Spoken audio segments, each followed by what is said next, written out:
Hello, everyone. This is the Baker's Ed podcast, and I'm Dina Hamed.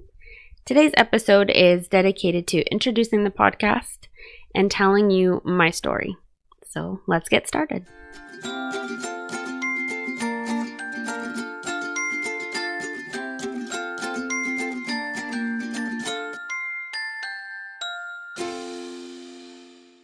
To give you enough context as to how this podcast came to be today, I think I need to start the story back during my university years. And so I attended McMaster University and I did a Bachelor of Fine Arts. And my work was always highly political and controversial in the sense that it was always about my identity, being a colored woman and a religious person.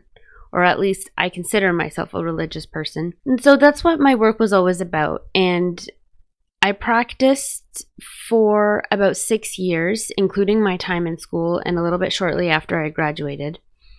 And close to the point where I graduated, April to June of 2018, I created this artwork that went viral on Reddit. And I got a lot of love. And I also got a lot of hate for it. And it was the last straw of something, of these feelings that had been building up for some time up until that point. I guess I should mention that I started university in 2012. And so those feelings that had been building up, I think boiled down to not wanting to have to create artwork about my identity anymore. I was sick of it. And I don't know how much of this feeling of being paralyzed and unable to make artwork about anything else had to do with my own personal issues, or if it had to do with a very real problem that I was experiencing in the art world. It probably was a combination of both. But I felt as though, as a colored person and someone who was making artwork about her religion, and oftentimes that included artwork about her gender, I felt as though if I made artwork about anything else, nobody would care. And art galleries wouldn't care. And I wouldn't get shown. I wouldn't get opportunities for different exhibitions. And I actually tried. I tried to apply artwork that had nothing to do with my identity at all, and it never got shown. But anything that had to do with my identity, that white box, always snatched it up. And I had created a lot of momentum, and during the final years of my degree, everybody would always say, "Oh, Dina, she's going to be something big." I had some classmates who, I love very much, come up to me and say that they're like, "Anybody out of our class that's going to make it as an artist, it's going to be you." So when that artwork went viral, all of that pressure that had been building up and all of that, feelings of tokenism just exploded. Something in me snapped, and I was just like, I don't want to do this anymore. It was crazy because it was right after I graduated, and I spent 6 years practicing as an artist, and all of a sudden I was saying, I don't want to be an artist anymore. I don't want to practice as an artist anymore. I need to walk away from this. And I spent a couple of months, after I graduated, or after I finished university, did the last course in April, pretty depressed.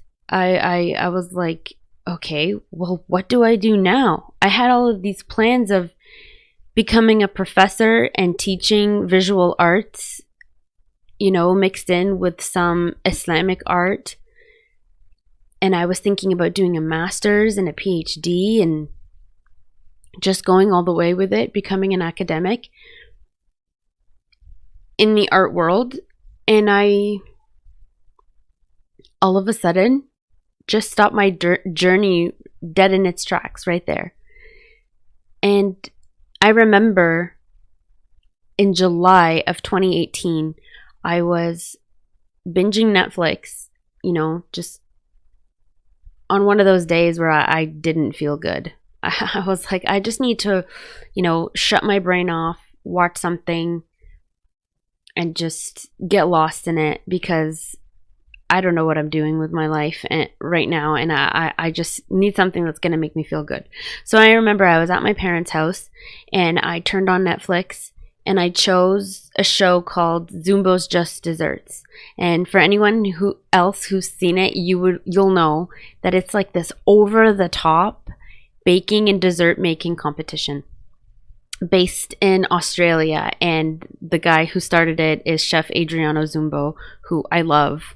But it is like all about the magic and artistry of baking and dessert making, and it's super fantastical, really colorful, and just like visually visceral. I watched it in one day, the first season, and I was hooked. I was like, man, this baking thing looks really cool. And I don't know if it was like the Australian accents and all the colors and the magic and everything, just like the way the show was produced. I was just like, man, baking looks so cool. Dessert making looks so fun. It looks like sculpting, It looks like these people are artists, visual artists, and their medium is just food. Specifically food that you use to make desserts. And I was just like, look at them too. Look at each individual contestant. They're all different. They all, look like they come from different ethnic backgrounds. And something just clicked in my head. I was like, Food. Food is a neutral medium. Everyone can relate to it. And sadly, not everybody has access to it. But in theory, everybody should have access to it. It's neutral.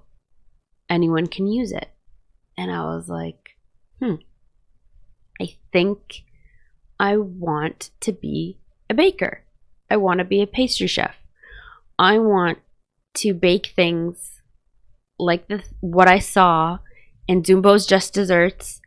And I want to be an artist still. I want to, use my hands, nurture my creativity without any of the controversy and the politics and the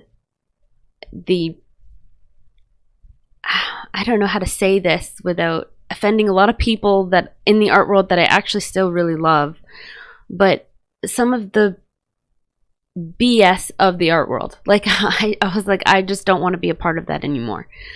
So what can I do? And I was like, yeah, I think I'm going to become a baker. So after I finished the last episode, I remember just picking up my phone and Googling, how do you become a baker in Ontario? And the first thing that popped up was the Apprenticeship Program. And this is the part of the story where things get a little complicated. And I think I need to slow down and really focus on how I'm going to relay this next part of this next bit of information. So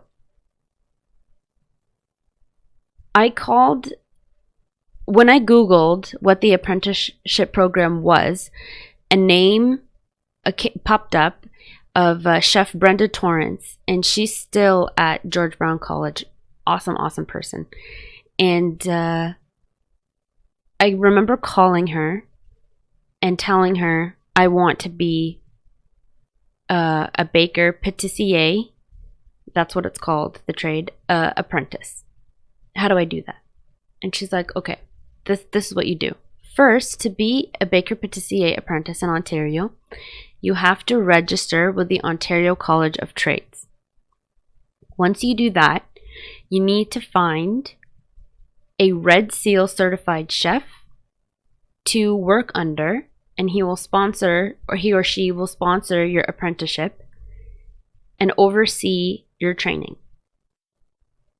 And I was like, okay, how do I find these people? Is there like a list of bakeries in Hamilton that like I could get in contact with and try to ask them if I can work there or be an apprentice there?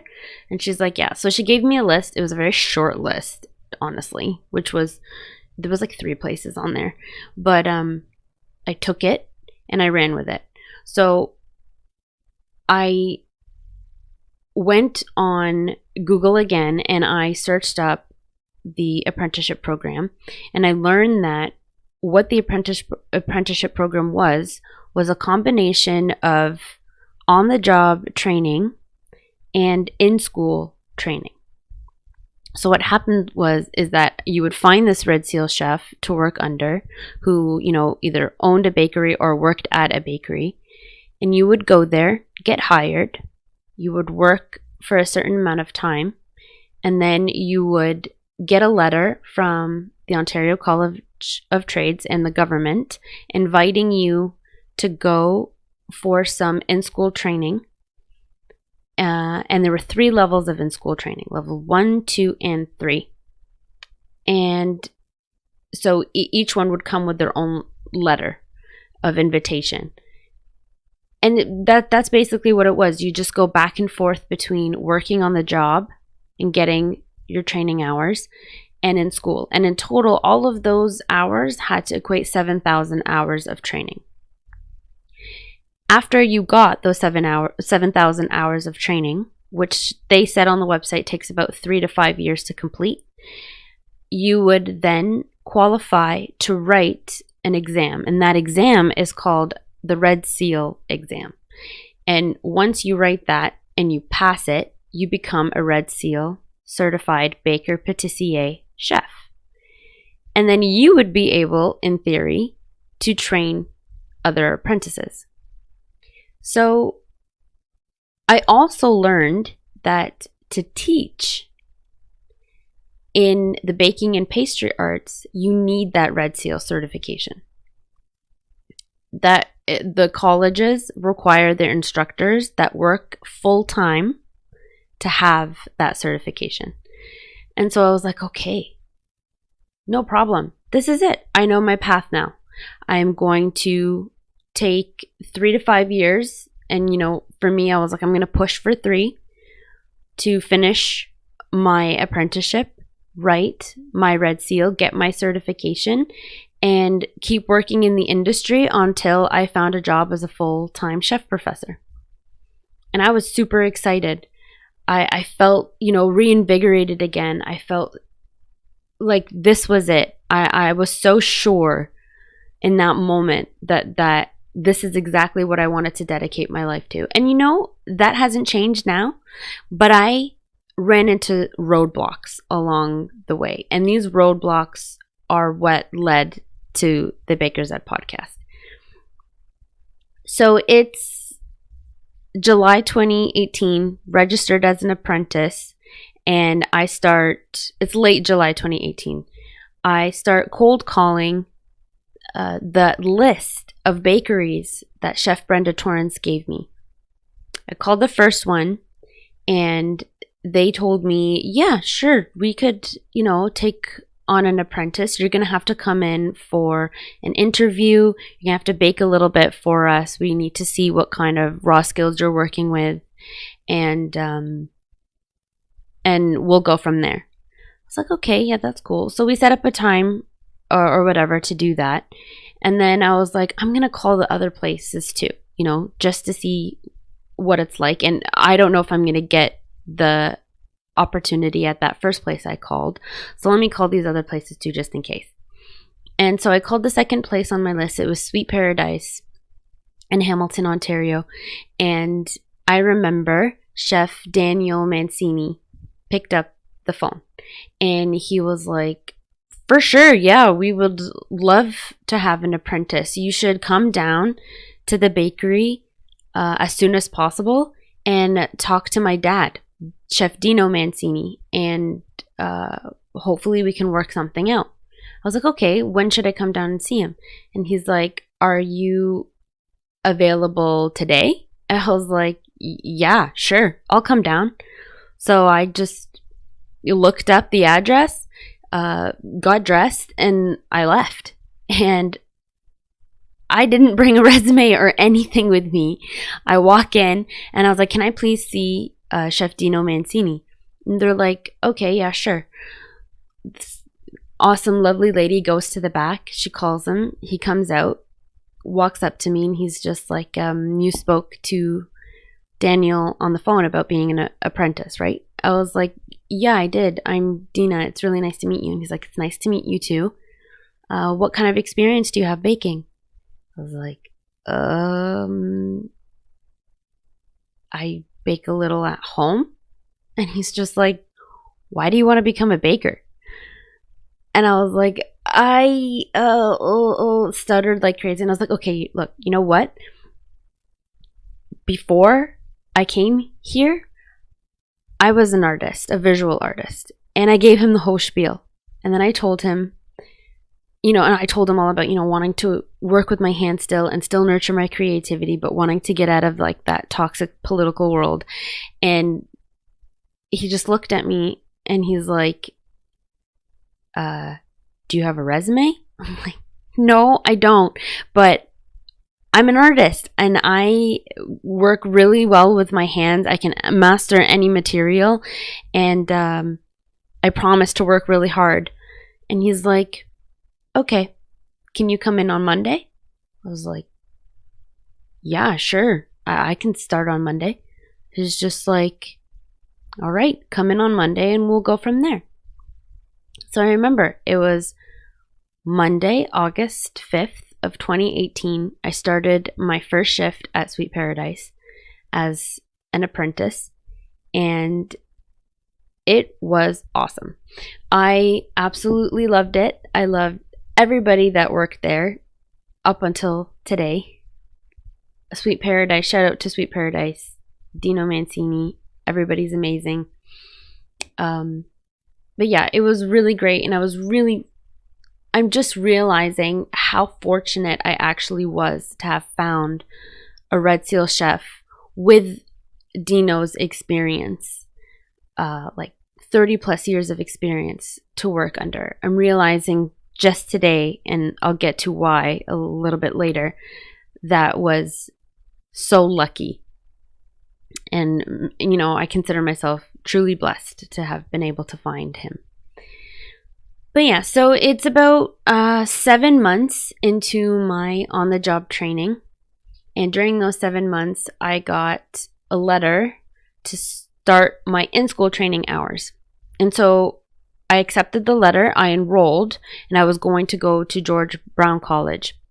And then a couple weeks later, or a couple weeks before the schooling hours or the course was actually supposed to start, I got another letter saying that it's been postponed.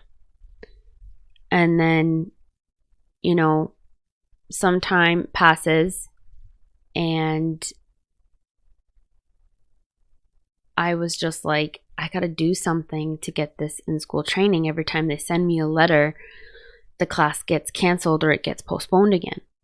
And I was like, how am I going to get this training if these classes don't run? And, I have personal and professional goals that I want to be able to accomplish. And I don't want to have to do this apprenticeship in 5 years, if I can do it in 3.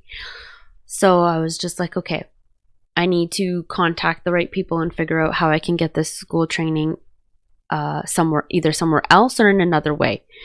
And so I called the Ministry of Education, and they basically told me that if I opted to go to a full-time 1 to 2 year baking and pastry arts college program, that it would count for levels 1 and 2 of my apprenticeship training. So I was just like, okay, I'll do that. I have to, obviously talk it over with my husband and see if it's going to be financially feasible. It was honestly a lot more expensive than the apprenticeship. The apprenticeship in school training is like 80% or not 80%, sorry, but there is a portion of it that's subsidized by the government. So honestly, the fee for the course was like $670 versus $8,000 in tuition to go to college again. So that was a big slap in the face, and like a big shock, because I had just finished my degree. I wasn't planning to have to spend that much on school ever again, unless it was a master's. So, but you know what, I enrolled and I started that program in May 2019. Dino was so gracious and so supportive to let me go to school full time. Because bakeries, they really rely on their employees, and I don't want to toot my own horn, but in that short amount of time before I started school full time, I had picked up how to bake and the science and the artistry of it pretty quickly, and I was already in the position of like an assistant pastry chef to the head pastry chef that ran our side of the department in Dino's absence, Lauren Saxton. She's awesome too. I would assist her in running the kitchen. And so I was, doing really well, and the department relied on my presence. And so for me to go to Dino and tell him, okay, now I want to go to school full time, instead of it being just twice a week for the once or twice a week for the apprenticeship and school training courses, it was now going to be pretty much every single day of the week. But we worked it out, and I still worked about close to full-time hours, like 35 hours a week, while going to school full-time and commuting from Hamilton to Niagara. And for people who don't know, it's about like a 45-minute commute on a good day with no traffic, and then like an hour or more, sometimes 2 hours if the traffic is really bad. So somehow I managed it. And I started in May 2019 and finished the program in December of 2019.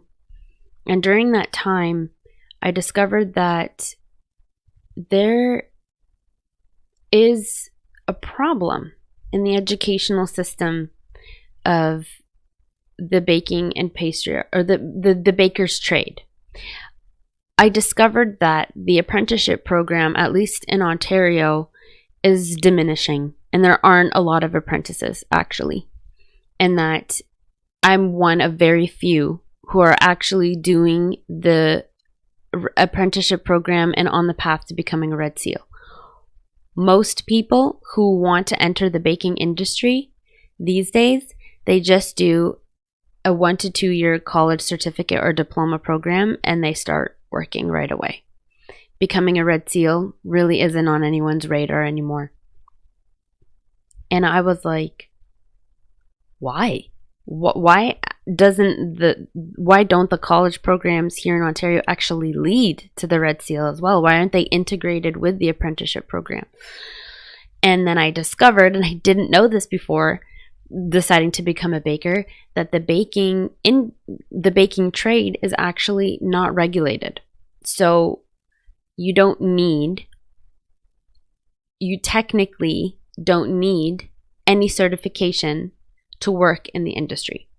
So I could theoretically go to a bakery, show them a portfolio of what I could do, and if they were okay with that, they could hire me without any schooling, without any certification as a baker.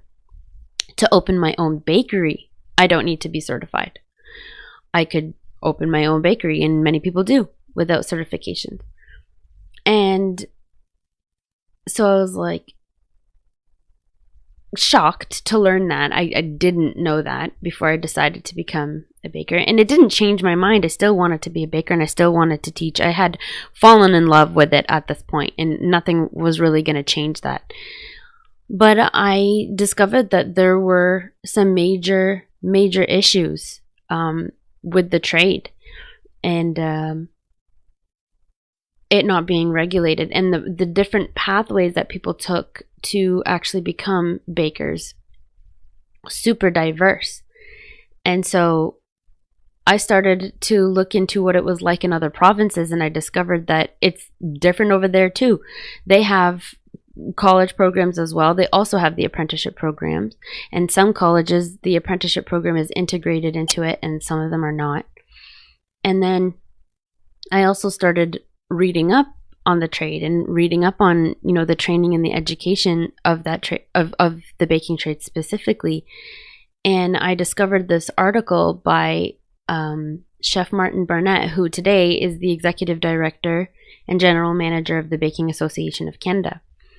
And he had written this article back in 2014, but I was discovering it, 2019, 2018, about how there's a labor shortage crisis in the baking industry and in the food industry at large. And that struck me as a little strange because my class, in school, the cohorts were pretty big.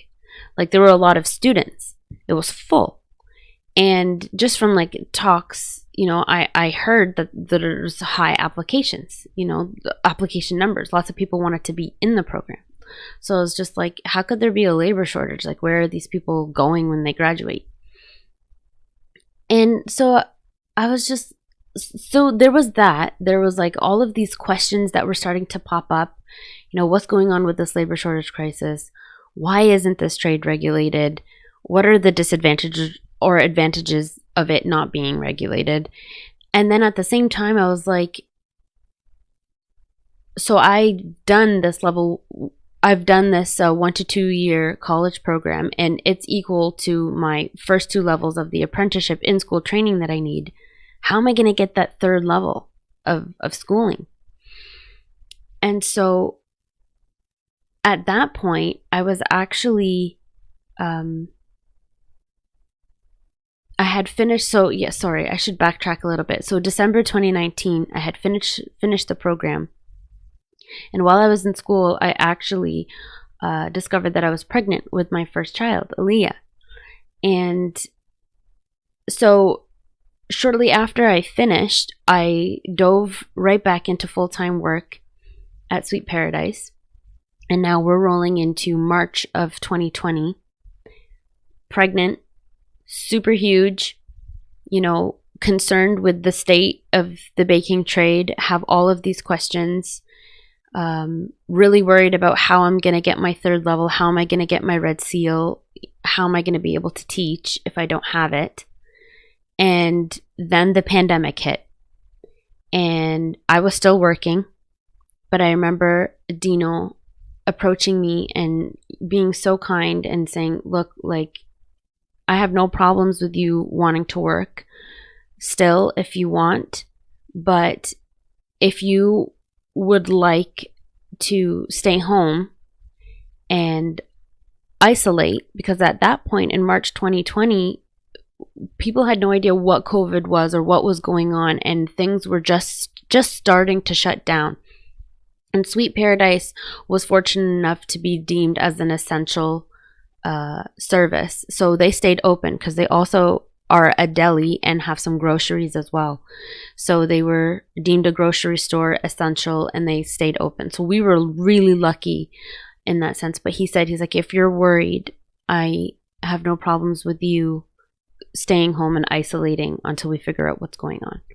So I was going to be taking my maternity leave anyways pretty soon because I was due in May. So I decided, I was like, okay, I'll just go off work. I was really scared. I didn't know what was going on. Nobody knew what was going on. So I decided to stop working. It was March 20th of 2020, and I stayed home and up until I gave birth to my daughter in May. And then that portion of time of my first maternity leave, I have to say, was one of the most confusing times of my life. I didn't know what I was going to do about my goals of becoming a professor. I was feeling really discouraged, not about being a baker or being in the baking industry, but I felt like getting that red seal, well, if I could work without it, what's the point of it anymore if it's not going to be possible? Because at that point, I had, like, I think it was like midway through my maternity, I had reached out and asked if level 3 is going to run, and they're like, no, it's not.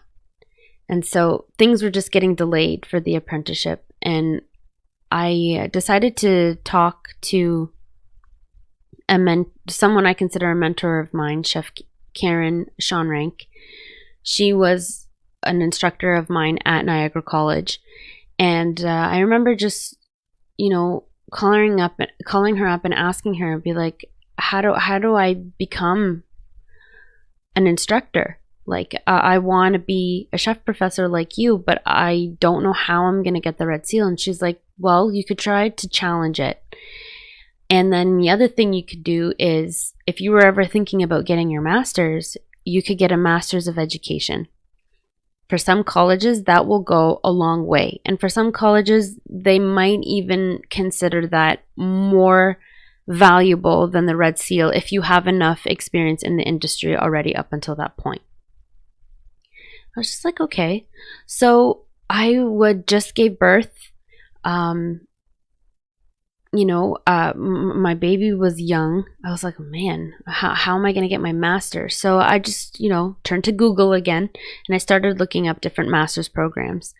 And I came across one that would be perfect. My criteria was basically, it needed to be remote so that I could do it from home while get started, preferably on my maternity leave, or just shortly after. It had to be something that I could do part-time. I couldn't do it full-time because I was determined to get as much of my on-the-job training as possible if I ever wanted to challenge the Red Seal exam, and to also have enough experience on my CV if I ever applied to teach.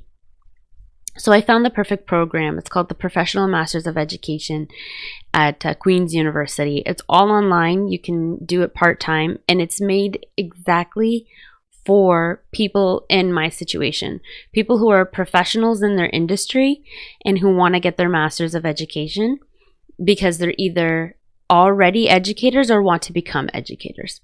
So I applied, and I thankfully got accepted.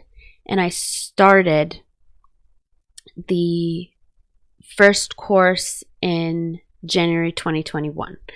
But let's backtrack just a little bit. So I applied in 2020 and got accepted in 2020. And then I was scheduled to start in January of 2021, the first program. And at that point, I was still on maternity leave, and I was supposed to be going back to work in May of 2021. And honestly, I look back now, and I think I was just worried about financially supporting my family, that I made the decision to leave Sweet Paradise and go into retail for a salary job. I wanted a salary job instead of being, because a lot of bakers are hourly workers, which there's nothing wrong with. You could make a wonderful living that way. But I don't know where my mind was, but I, for some reason, just wanted a salary. And so I was like, okay, I'm going to use my retail experience, my baking experience, combine that and see what kind of salary jobs I can get. I think a big part of that decision was postpartum anxiety, postpartum blues. I still wasn't, cleared of that. And that decision, it was the wrong decision. I did that. I applied for a bakery management job. I got it, and it was a salary job, and I felt financially secure for some time being, but it wasn't for me.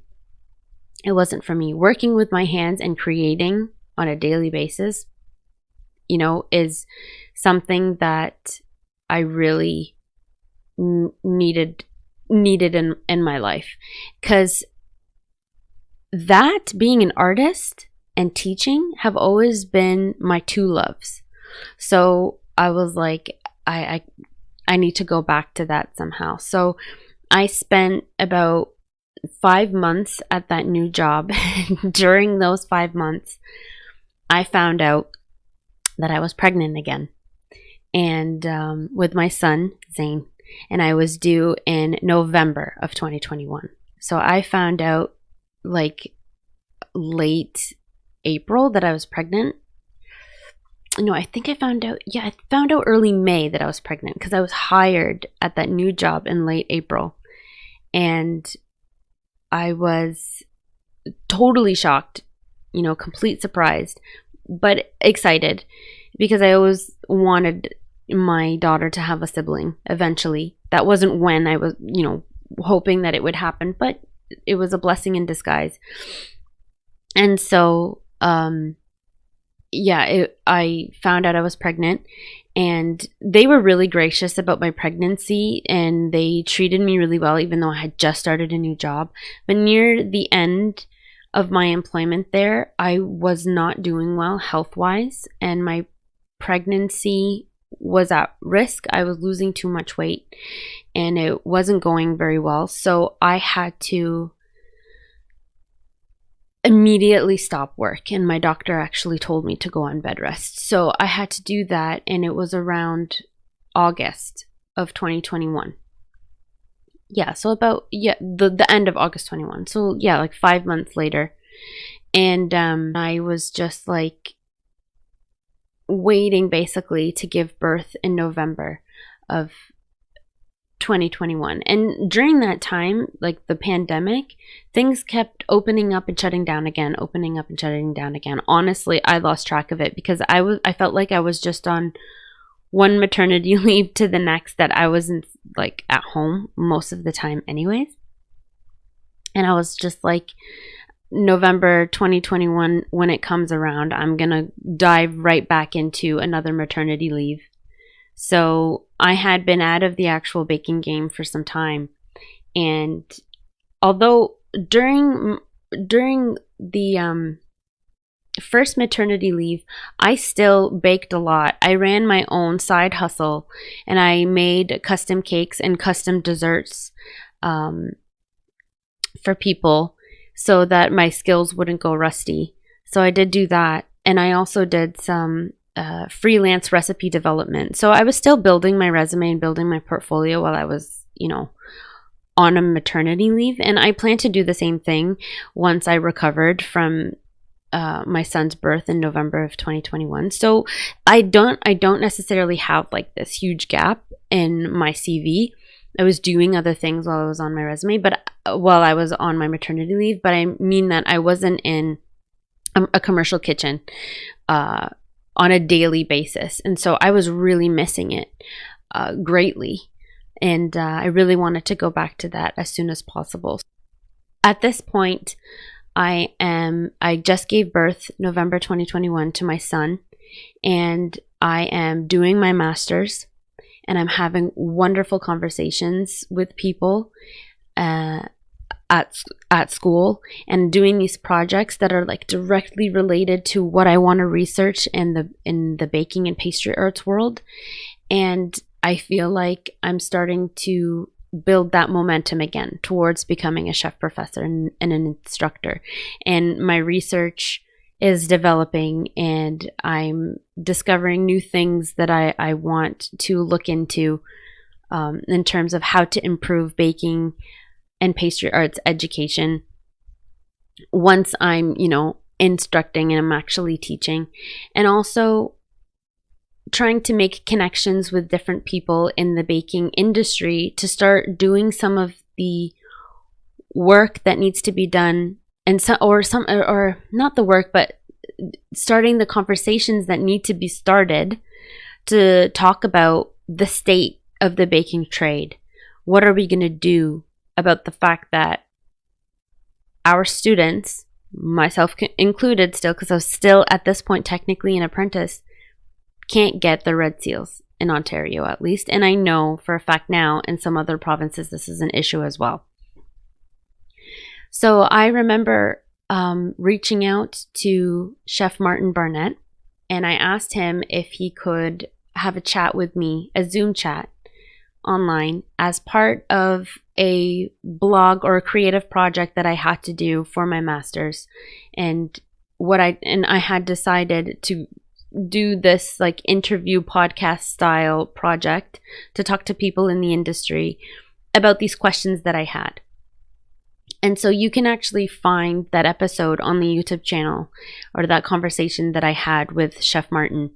And we talked about a lot of different things, and he gave me his insights on what he thinks about regulating the trade and not regulating it, and the history of the apprenticeship program in Canada, and the history of the Red Seal certification in Canada, which is really interesting. So if you're interested in knowing any of that, you can check out that episode.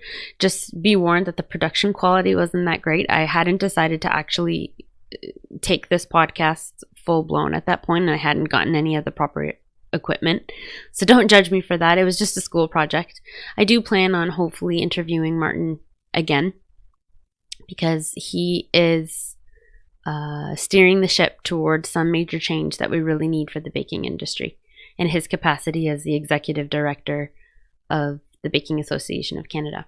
So I had that conversation with him, and it was probably the best networking move I've ever done up until this point, because since that conversation and since us like reuniting again in January, he's gotten me to start doing some work at the grassroots level for the Baking Association of Canada.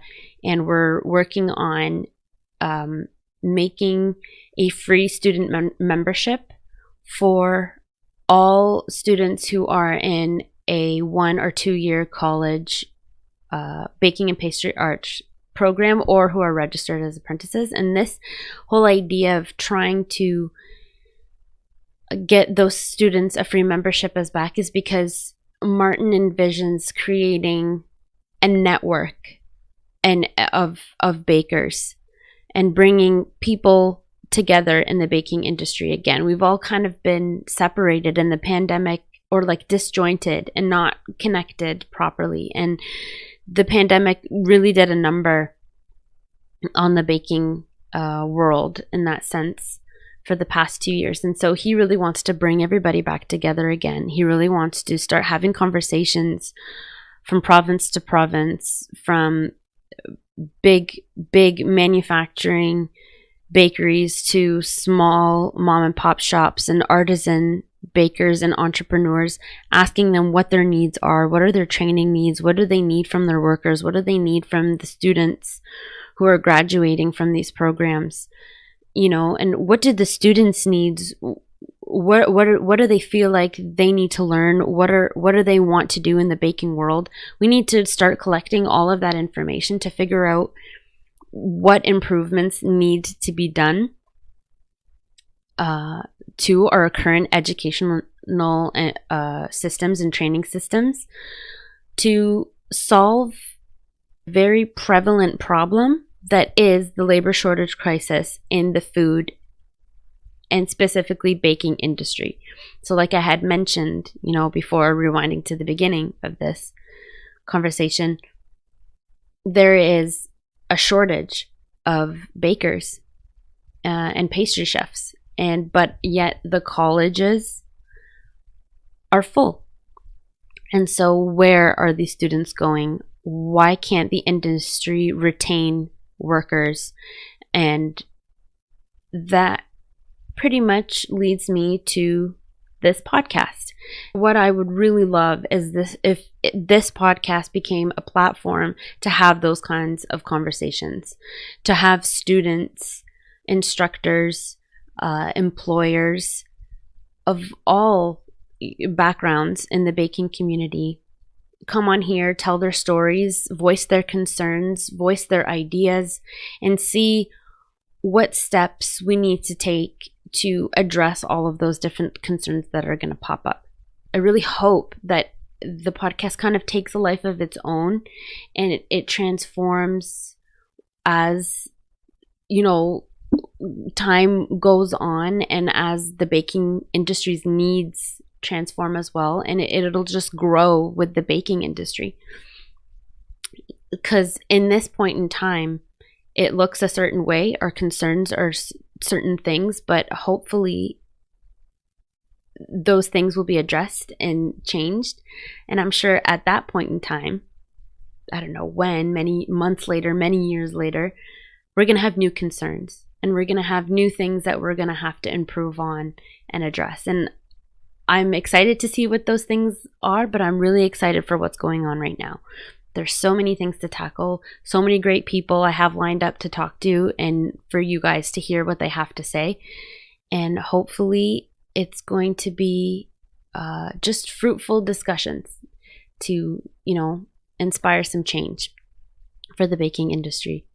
And yeah, that's pretty much it. So I want to just put it out there that if you're in the baking industry, or even if you're not, but you know somebody who has a story worth telling that has anything to do with baking education, or their struggles or their wins in becoming a baker and a pastry chef, or an employer, or anything in their capacity being in the baking industry, and they want to share that, please have them reach out to me. I will have all of my contact links in the description of the YouTube video and on my Podbean website for the podcast. So just reach out. Do not hesitate, because I would love to hear from everyone who has something they feel is worthwhile to say. This podcast for me is showing up, you know, just doing what I love on a daily basis and sharing that with the world, and hopefully it benefit somebody as much as it's benefiting me. But yeah, like I said, reach out if there's anything that you want to tell me, and I am more than happy to listen and to share it, and to make the Baker's Ed podcast a platform for all the baking voices that tend not to be heard but should be. I also just want to remind everybody to like and subscribe and comment and all of that fun stuff. If you really like this content and you like the idea of this podcast and you'd like to show your support for it, that would be great, because it's not about, you know, the attention from me. I swear I'm actually very awkward. I don't like when the attention is on me. What I would really love is that if more and more people could see this, because I want to tell as many stories and give a platform for as many voices as possible in the baking world, because that's the only way that we're going to be able to create any kind of change. So yeah, like, subscribe, share, comment. I would really appreciate it.